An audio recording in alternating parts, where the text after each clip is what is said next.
Social मीडियामध्ये तुम्ही मोठ्या प्रमाणात ऍक्टिव्ह असतात.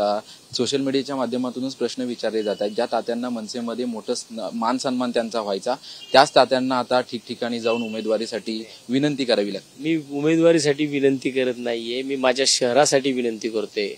आणि ही निवडणूक ही महानगरपालिकेची नाहीये, ही लोकसभेची निवडणूक आहे. ही डायरेक्ट देशाच्या राजकारणावरती इफेक्ट करणारी निवडणूक आहे. आणि मला वाटतं की माझ्या शहरासाठी मला कुणाच्या दारात जावं लागलं ना, की माझं शहर जर चांगलं होणार असेल, माझ्या शहरामध्ये जर माझं शहर गुन्हेगारी मुक्त होणार असेल, माझ्या शहर वाहतूक मुक्त होणार असेल, माझं शहर जर तिकडे कचरा मुक्त होणार असेल, माझ्या शहरातल्या समस्या ज्या आरोग्याच्या आहेत त्या सगळ्या सुटणार असतील, तर त्यासाठी मी जर कुणाच्या दारात गेलो तर कमीपणा कसला आहे. मी एक लोकप्रतिनिधी आहे आणि माझ्या शहरासाठी मी सगळ्यांच्या नेत्यांच्या दारामध्ये जातोय. मी कोणाच्या दारामध्ये जातोय म्हणजे असं काही नाहीये की त्या ठिकाणी मला योग्य ट्रीटमेंट मिळते. मला लोक बोलतात, तासभर माझ्या संग या सगळ्या विषयावरती चर्चा करतात.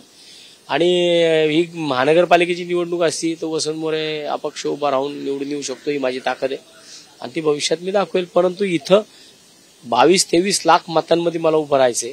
त्यामुळे मला सर्व पातळीवरतून मला मदत लोक करतात आणि मला माझं म्हणणं जे काय ते ऐकून घेतात. त्यामुळे मी प्रत्येकाकडे जातोय. निवडणुकीवर अजून पण ठाम आहात? 100% आहे. निवडणुकीवर ठाम नाही, मी लढण्यावरती ठाम आहे. आणि मी पुणे लोकसभेची निवडणूक लढणार आणि ती जिंकणार. म्हणजे मला आता लढायचंय ते जिंकण्यासाठी. 12 तारखेला मी पक्ष सोडला.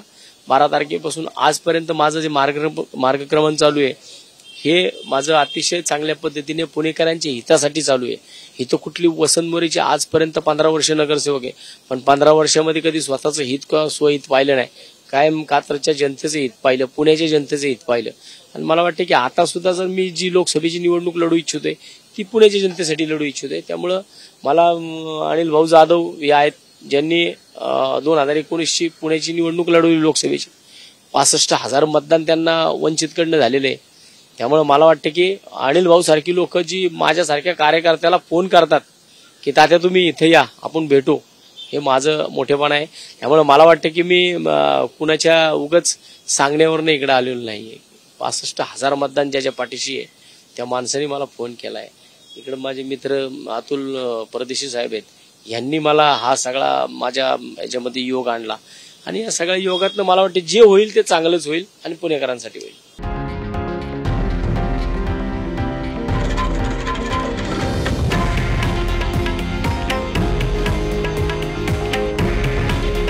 हे आहे देशातील नंबर 1 न्यूज नेटवर्क आणि आपण पाहत आहात TV9 मराठी. काळजी तुमची, हित महाराष्ट्राचं.